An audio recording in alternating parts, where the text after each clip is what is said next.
translation. The great Saint Narada said, thus Lord Nrsingadev was pacified by the devotee Prahlad Maharaj with prayers offered from the transcendental platform. The Lord gave up his anger, and being very kind to Prahlad, who was offering prostrated obeisances, he spoke as follows. Responsibly, please. The great sage Narada said, thus Lord Nrsingadev was pacified by the devotee Prahlad Maharaj with prayers offered from the transcendental platform. The Lord gave up his anger, and being very kind to Prahlad, who was offering prostrated obeisances, he spoke as follows. Purport. The word nirguna is important. The Mayavadi philosophers accept the absolute truth as nirguna or nirakara. The word nirguna refers to one who possesses no material qualities. The Lord, being full of spiritual qualities, gave up all his anger and spoke to Prahlad. Nama Om Vishnu Padaya, Krishna Prastaya Bhutale, Shrimati Bhaktivedanta Swami Sinamne, Namaste Saraswati Devi, Gauravani Pachane, Nirvishesha Shunyavadi, Paschatya Deshatarne, Vanchikalpatupasa, Kripa Sindhavyevicha, Patitam Pamanibhyo, Vaishnavebhyo Namo Namaha. When I joined the movement, it was very nice to get a purport like this, because one of our favourite pastimes, besides eating prasadam, was called Mayavadi bashing. When I joined, most young people had some idea of Mayavadi philosophy. Many people who came to the movement had already been studying many books by Baba Ramdas and such people, and so-called spiritual people. And we spent a lot of our time arguing with such people.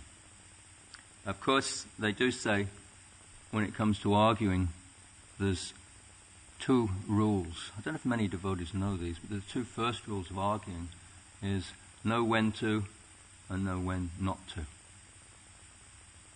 Many times I see devotees arguing with someone, and I go past and I sort of think, don't bother wasting your time. Don't bother wasting your time. There's enough to do to spread Krishna consciousness. And you're so involved in what you're arguing about that you're not actually seeing that the person's not going to take it in. Have a look at the person, you can see if they're not ready to take it. The second rule of arguing is to know what you're arguing about. Ever got yourself into an argument and after a bit you say, what are we arguing about? Because it goes from one thing to the other. Before you know it, you've forgotten what you're arguing about, so you have to know what you're doing. So Srila Prabhupada does mention that generally the Mayavadis, not always, but generally, they're not so interested in listening. Therefore, why waste your time and energy getting absorbed in such an argument? However, he does say, when there's opportunity, one must come forward and preach very vigorously and defeat them, especially if we're in front of other people. If we're on the street and there's just one person, there's one person in the temple raving Mayavadi, ignore them.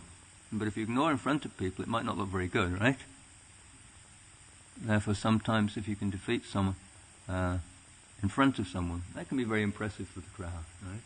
So therefore, we have a duty to do that. I was actually thinking, I'm actually, as you know, I'm preaching in schools, and often nowadays it's a lot more young children, so I don't often get opportunity to preach on a very intellectual level. Not so much as it used to be. Occasionally, we work with students as well, but not as much as I'd like. So I was thinking, I might be very proud, but if I met a real Mayavadi, would I be prepared? Would I be prepared to? Could I actually defeat them? Of course, in one sense, Mayavadi is everywhere. So my preaching in schools, the most of the work is against Mayavadi philosophy. That's practically what we're doing, because all the children are studying Hinduism. And sometimes people, they sometimes say to me, oh, what are you doing preaching Hinduism? Sorry, we're combating Mayavadi philosophy.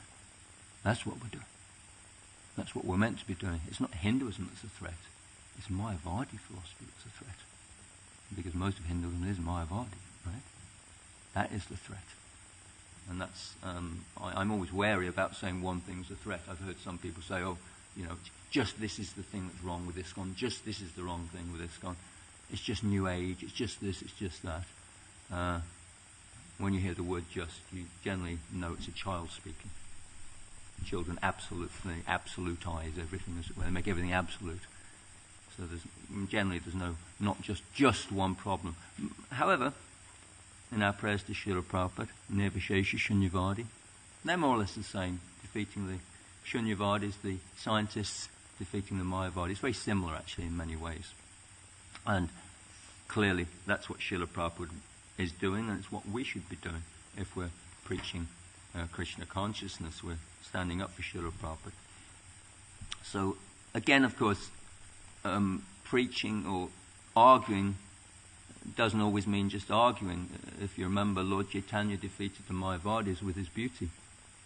He just sat down at the place where the shoes is washed. I don't know if anyone does that when they come into the temple. Do you ever come and sit down in the shoe room?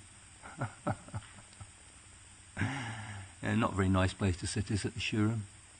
I generally, when I bring guests in, I kind of apologize about the shoe room. I say this isn't the most aesthetic part of the temple, right?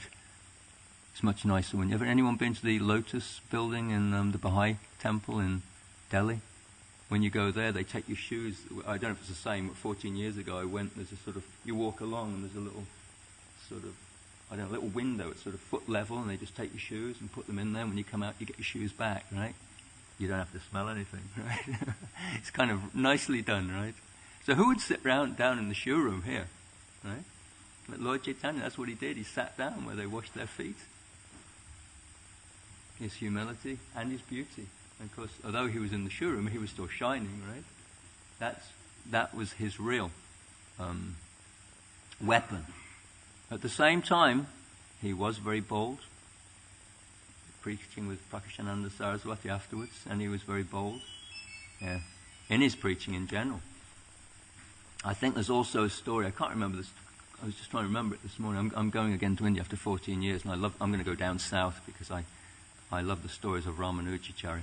And Ramanujacharya once, I think it was Ramanujacharya, someone can tell me if I'm wrong, but once he was trying to defeat one Mayavadi, and he actually couldn't defeat him. It went on for 11 days or something like that. It was like the Battle of Kurukshetra. It went on longer than expected, And eventually, I think it was after 11 days, he went before his Lord Ranganath, and he just prayed, and he said, what kind of devotee am I?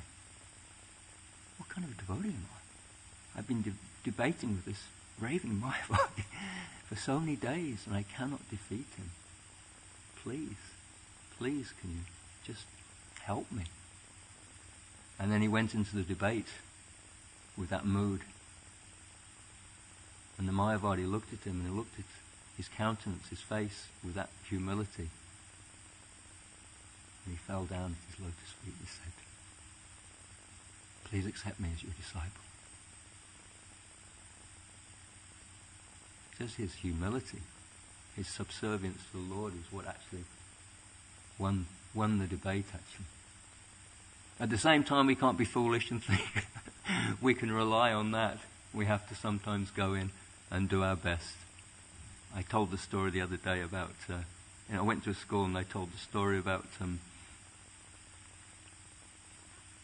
Jayadratha, the way he fought through all those Akshahini divisions. He made a vow that Arjuna made a vow that he'd kill Jayadratha, otherwise he'd enter fire. He had one day to do it before the sun set. And he fought and he fought and he fought. Of course, I was in a school and I've never told this story before, and I had all these kids in the assembly, so I got one kid as Arjuna. I got one of his mates as Jayadratha, and Jayadratha was the back, and then I realized we had all these kids between us and Jayadratha, right? So we were sort of fighting through all the kids together. Just like Arjuna, he had to fight through thousands of people, and he couldn't quite do it. He was nearly there, but he couldn't, and Krishna helped. He was just that much off. Krishna had to help by making his chakra cover the sun, so Jayadratha looked up, thought the battle was over, and then Krishna took the chakra away. Actually, the sun hadn't set, and at that point, he killed him. But Krishna always makes up for the bit that we can't do. We have to do our best. Actually, Krishna is doing everything, but he wants us to do most of the work.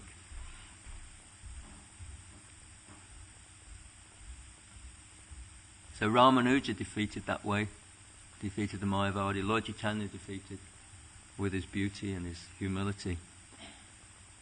At the same time, we do have to fight. We are Bhakti Vedantists. Vedanta means knowledge. It's not that we say we're not jnana. That question came up a few days ago. We should give up jnana. Pure bhakti is free from jnana.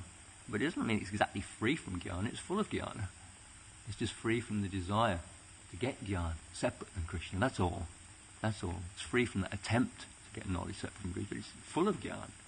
It's the end of jnana. Bahunam jamanam ante. So we're Vedantists. We're Bhakti, but we're Bhakti Vedantists. And of course, the greatest philosophy, Srila Prabhupada says, is Vedanta Sutra, the Brahma Sutras. These little codes. I think we all like little codes, little things of wisdom. I don't know about on my computer now. I don't like all these apps and things, but I've got one that brings up quotations of good famous quotations, and I love those little quotations that are full of power. Right? Sometimes you get little quotations that just sort of say everything. Right? There was one I was telling someone the other day. There was one by Will Rogers, who was a kind of comedian. I think he was a comedian cowboy, but he said, I think it was a good one about Krishna consciousness. He says, even if you're on the right track, if you just sit there, you'll get run over. Right? Even if you're on the right track, even if you just sit there, you'll still get run over, right? So similarly, if you're in Krishna consciousness, you're not safe unless you keep on progressing, right?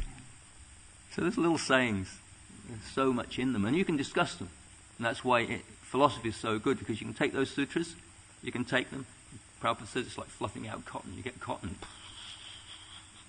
right? And then you can take it again and you can condense it. It's kind of a lot of fun, right? You can make it into little bits, you can see the essence, and then you can talk about it. Use so many examples. You can make plays about it, you can dance about it, you can see how it relates to everyday life, you can tell stories, you can make jokes about it. Still you come back to the little sutra. So those aphorisms, Prabhupada says that Brahma Sutra, the Vedanta Sutra, that's the greatest philosophy in the world. Similarly, he says Jiva Goswami is the greatest philosopher in the world. We should never forget that when we're in the West. When they talk about philosophy, they generally it's a load of rubbish compared to Indian philosophy. So they actually, the Mayavadis actually claim they're Vedantists. They actually claim monopoly. But how's knowledge? How does it belong to one person? Does knowledge belong to, can you claim this is my knowledge, right? But they often say, we're Vedantists, right? And so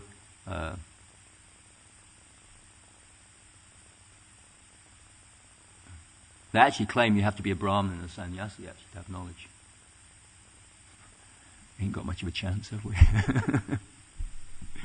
That's what they claim. So Bhaktisiddhanta Maharaj says that the Mayavadi, the definition of a Mayavadi, who's someone who says that Krishna's body and all the things, Krishna's name, Krishna's form, Krishna's name, and the process of reaching Krishna, they're all Maya. That's the definition of a Mayavadi. Krishna's body, Krishna's name, Krishna's form, and the process, and what you're doing, it's all Maya. It's very nice that you're coming in, doing these things, getting up from Mangalati and coming to class. But one day, if you carry on, you'll understand the real thing. That's what they say. Opposite to Tattvavadis, of course, Tattvavadis and Madhvacharya was the Tattvavadis. Well, Madhva's shown like that, isn't he? Too. He defeated the Mayavadis. Of course, even Lord Chaitanya defeated the Tattvavadis, so we're higher than that. But their summation, they come to the end of Maya, we come to the end of truth. And of course, it says in the Bhagavatam, which is the natural commentary on the Vedanta Sutra. The Bhagavatam is again fluffing out. It's a natural commentary on the Vedanta Sutra. It says so. What it says, real truth is reality, distinguished from illusion. What for? For the welfare of all. You see how the bhakti is always there. It's not just Vedanta. I'm not just looking at the truth. It's for the welfare. It's the heart and the mind. Isn't that a wonderful thing? Real truth is reality distinguished from illusion for the welfare of all. above any sectarian thing. It's the Mayavadis are always worried about anything sectarian. It's for the welfare of all. And that's why we preach, because this Mayavadi philosophy, Srila Prabhupada says, has caused havoc in the world. I love this whole thing about, I like psychology. You know, when you're preaching, you have to use psychology. You can't be we have to use everything in the service of the Lord. Some people complain that we shouldn't use psychology, but in the Bhagavatam it says we should use everything in the service of the Lord. And I love that psychology, how Buddha rejected the Vedas because people were misusing them. It's very clever, isn't it? They're misusing the Vedas, so he rejects them. Then Shankara comes along and he says, no, Buddha was right, but it's in the Vedas. You Buddhists made a mistake, it's actually in the Vedas. So to do that, Shankaracharya had to really twist the Vedas. He had to really twist them. Say, Buddhism's here. But he was doing it as a trick, just to get the Vedas reinstalled. Without Vedas, there's nothing. Right? Parampara, it's all there. So Srila Prabhupada said it was a timely necessity. And we do that. Sometimes in life, you have absolute truth. Sometimes you have to say a mistruth, or a partial truth. Not necessarily a mistruth, a partial truth. And we do it when we're teaching. With children, we don't give them the false truth straight away, right? Any teacher knows if you try and give everything straight away, right, it won't work. You let someone grasp something. You let them grasp, even if it's partially wrong, because they won't get it otherwise. You let them get something straight away.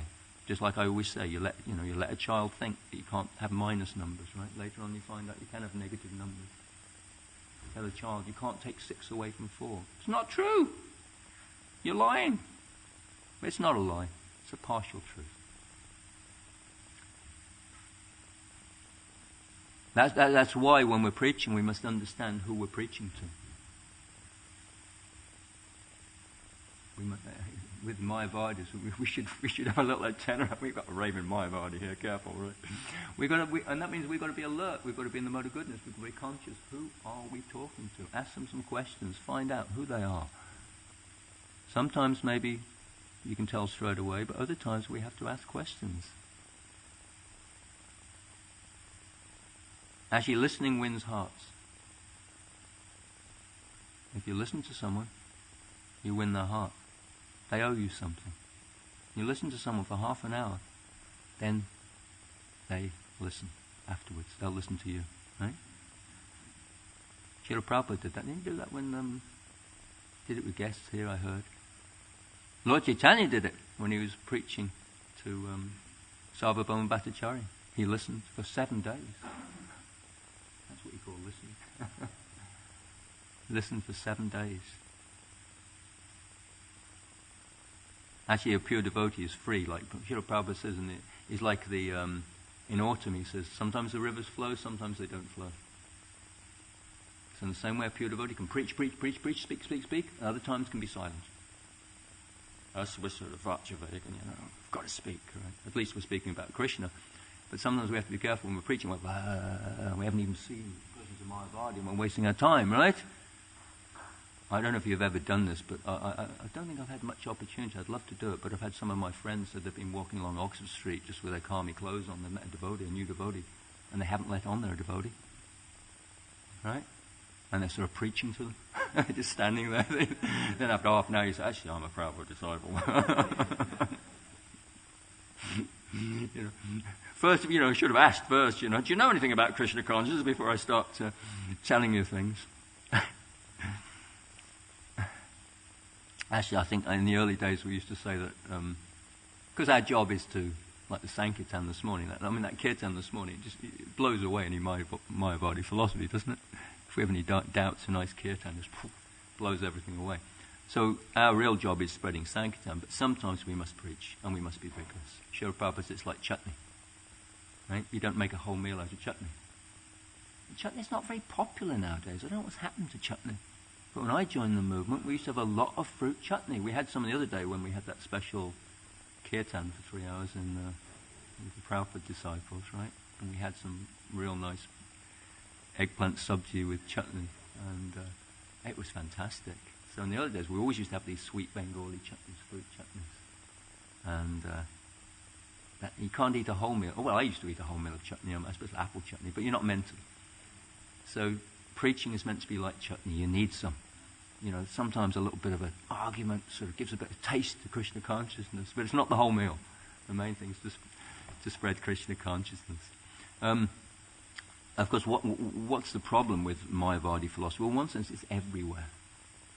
It's everywhere. It's sort of like the air. It permeates everywhere. Just like nowadays, human rights issues and modern thinking, it's everywhere.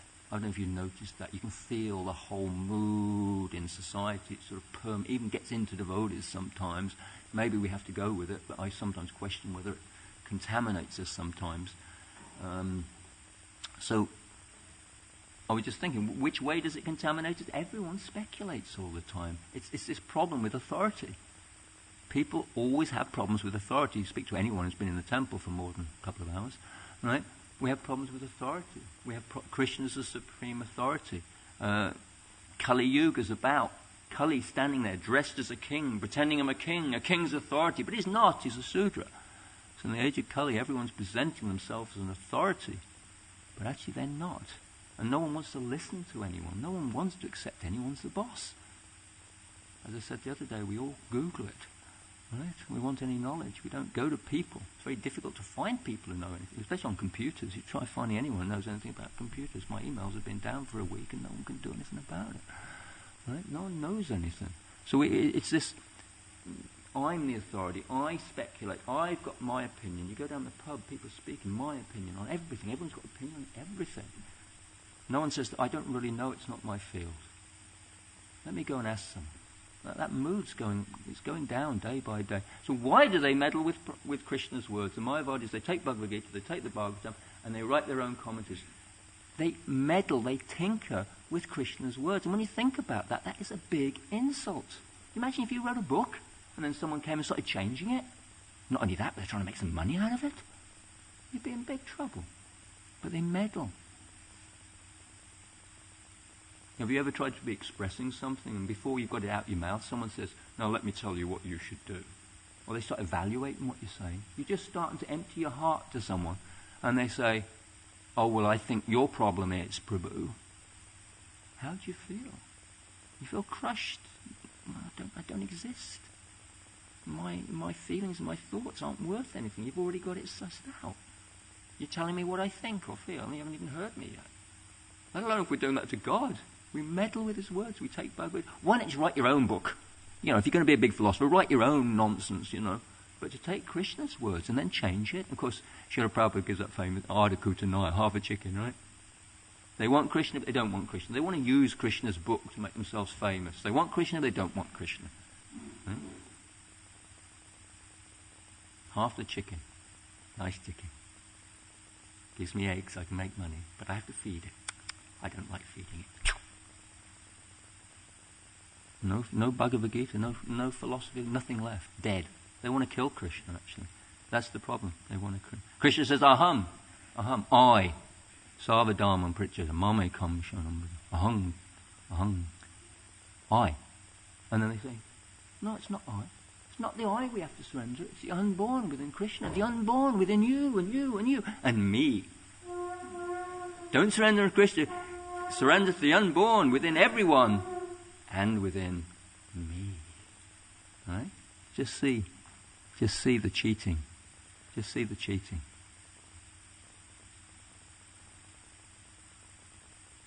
They say they're being equal. Me. That's the problem. Actually, it is okay sometimes to speculate. Shishi Radha Gokulananda ki.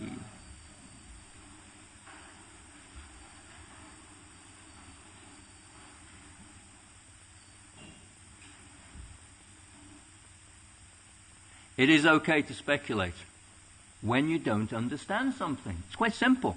I never understood this years ago, but it's something. It's very simple. If you don't understand something, you say, let's see what it means. But if it's obvious, you don't have to do that. I.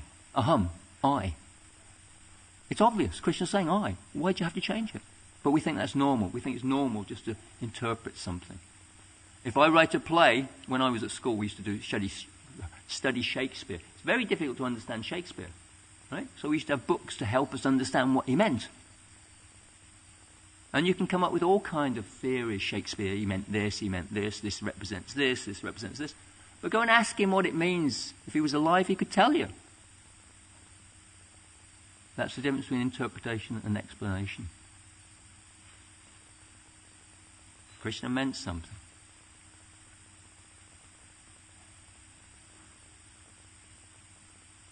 Actually, just like I was saying, to listen to someone means to have a clean heart. Or at least it trains us to have a clean heart, to listen, to put our own thoughts aside, to forget about ourselves for a little while, to listen to someone else. That's the problem. We need to listen with a clean... Mayavadis haven't got a clean heart. They're envious like everyone. Srila Prabhupada clearly points out, everyone wants to become God. It's the same business. If we want to become God, and some of us might have seen this in our own life. We want to become God by becoming rich and famous and beautiful and handsome and lots of friends. And when it doesn't work, we just go, who cares? I'm God anyway. Right? Same business. Same business. Srila Prabhupada says you cannot become a devotee if you want to be more and more important in a material sense or in a spiritual sense. Either way. Same business. What was it saying? Gita? Aham bogi. Right? And others are going, aham yogi. Either aham bogi or aham yogi, right? What do we say? Aham rogi. You're a rogi. You're a diseased rogue. And what's the disease? We're envious of Krishna. We don't want to surrender to Krishna. He's the supreme authority. Actually, it's an interesting author, authority. Who wrote the book? Who's the author? You want to be the authority? No, Krishna wrote it. He's the authority. Actually, you find that people who, we all do this, when we rebel against some injustice or something, we can often say the same injustice is within us if we're not doing it in an honest way. When we criticize others, the criticism within ourselves. I was just listening on the radio the other day, and it's a difficult issue to talk about or deal with. But there were some people who were bisexual, and they were saying that they get discrimination from the gay community because they're not the real thing. Right? So the gay community is very much up in arms against the hetero, we're all, claim to be homophobic and things like that. At the same time, and there might be some truth in that. There might be some truth. There is some truth, I would say. However, the same people can then discriminate against others. That's not the platform for lack of, for freedom from discrimination. It's not the freedom. As we all know, it's just the other side of the coin. So we tend to project what we don't deal with in our own hearts. We project that fault onto someone else. So the Mayavadis, Prabhupada says they've got lofty, puffed up vanities. Nicely put, isn't it? Lofty, puffed up vanities. They say, Om Namo Narayana. It's like you walking in the showroom and say, hello God. All right, God, how you doing? And you say, hello, God. People do that. You tend to put your shoulders around each other and say, hey, you're great, and you're great as well, right? So they say, hello, Narayan. And Prabhupada says, we know what kind of Narayan they are. Narayan has 4 arms. They can't display more than 2. They say they're Narayan, but where's your other arms gone? Prove it. What kind of Narayan are you? And then they invent this word, Daridra Narayan. Poor Narayan. When's Narayan poor? He's married to Lakshmi. He hasn't got any problems with his credit cards. So, Daridra Narayan. This is all just bogus speculation. Srila Prabhupada says it's invented by a so-called sannyasi who didn't know anything about Vedanta philosophy. No names mentioned. A so-called sannyasi who didn't know anything about philosophy. So, in this way, the whole world is going and being cheated by this Mayavadi philosophy. I even remember just after I joined the movement, I was on Sankirtan in Birmingham, where I come from, and I went into the cathedral. There is a cathedral in Birmingham, believe it or not. And I went into the cathedral, and there was just this sort of wall with the kind of swirls, and it looked like the beginning of the universe, but it was very Mayavadi, right? It was just like, energy, right? Whereas traditionally there was at least some representation of God as a person. So actually Mayavadis make 3 mistakes. They make mistakes in 3 ways. They make mistakes about us, the soul. And what do? They say, we are God. And Shankaracharya says that in the Padma Purana. Jivayo, Paramatma Jivayo Aikyam. I make the individual soul and the Supreme Soul equal. So we're all God. We're all God. Because there's three things. There's us, the marginal energy, the superior energy, and there's Maya, the material energy.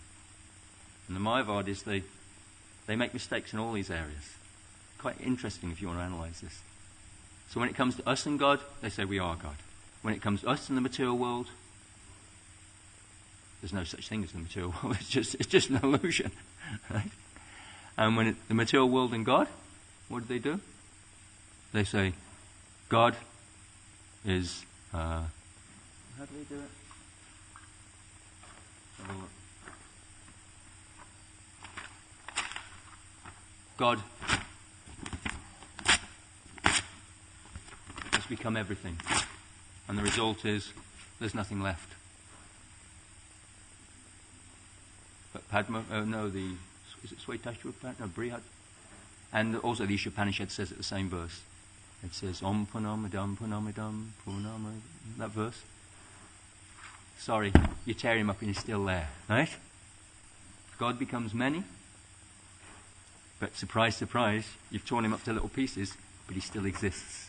Right? I should write on it, tough luck, Mayavadis, I'm still here. Right? Right? We tear him up, he's still there. God can make many, but he still remains the one. That's a material concept. To say that I tear something up and the original is gone, that's a material concept. Srila Prabhupada says the Mayavadis are thinking materially. They're saying, no, God's not male, God's not female, solve that problem. God's not rich, God's not poor, solve that problem, right? It does solve a problem. We don't want God to be materialistic. They have a point. God is nirguna. That is a fact. We don't want to make God into our material concepts. That is a very good point. It's a very good point. But within the material energy, not accepting any spiritual input, all you can come to is Brahman realization at the moment. At the most, you can push everything away. It's not, and come to God's nirguna, Brahman. But unless there's some acceptance of transcendental knowledge, they can't go beyond that. So what they do is, if you want to become better than anyone, there's two ways to become better. You either become better than everyone, or you put them all down and you destroy them. At least you destroy them mentally. So what do? They destroy God. They say, no, God's not this, not that. They come to the Brahman platform, and at least I'm there as well. Right? But they don't go beyond. That's the highest thing. Therefore, using one's mind, at the most, one can negate material nature, and if you negate something, what do? You end up with just a material concept still. It's still a material concept. Again, like if you base your arguments on countering someone else's arguments, that's not very good. And you know, in arguments, well, I did that because you did that. Right? I'm right because you're wrong. Right? It's almost that mentality at a very high level. I'm right because you're wrong, right? But actually there's no actual... I better stick this together again. I think it was something my wife gave me. I'll be in trouble if I don't. It's not spiritual. And of course there's many arguments in that. We haven't got time to go over all the arguments now, but we should know some of it. That's one of the arguments we can use. So Bhagavad Gita clearly says it, Brahmeti, Paramatmeti, Bhagavanati, Shabdita. He says there's three stages of the absolute truth. Krishna says, Matak parataram nanyas. There's nothing above me. Brahmano hi pratishtaham. I'm the source of the Brahman. What's the other verses? Manushim tanamashyantam parambhav majanantam. Fools deride me when I appear in this kingdom. Fools. Vyaktim vyaktin Vyaktim manite buddhi. Abudhi, is it? Abudhi? I can't remember that verse. Parambhav majananto. Both those verses say that. They deny my parambhav, my supreme being. So one place they're called foolish, the other place they're called less intelligent. So, Hiranmayena Patrena, which Upanishad says it. I am the source, that Brahman is my energy.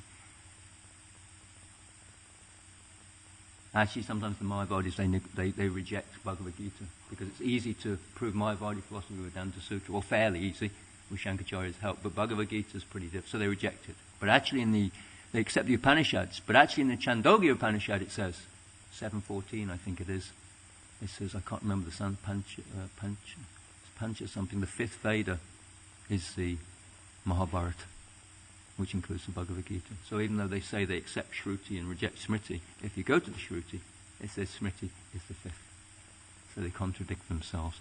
So Srila Prabhupada says, Vedanta. What are Vedantas? Ve means without. Danta means teeth. We have the word dentist, right? So he says that the great Acharyas, Madhvacharya, Ramanujacharya, Nimbaka, Vishnu Swami, Lord Chaitanya, Srila Bhaktisiddhanta Saraswati Maharaj, Srila Prabhupada, what have they done?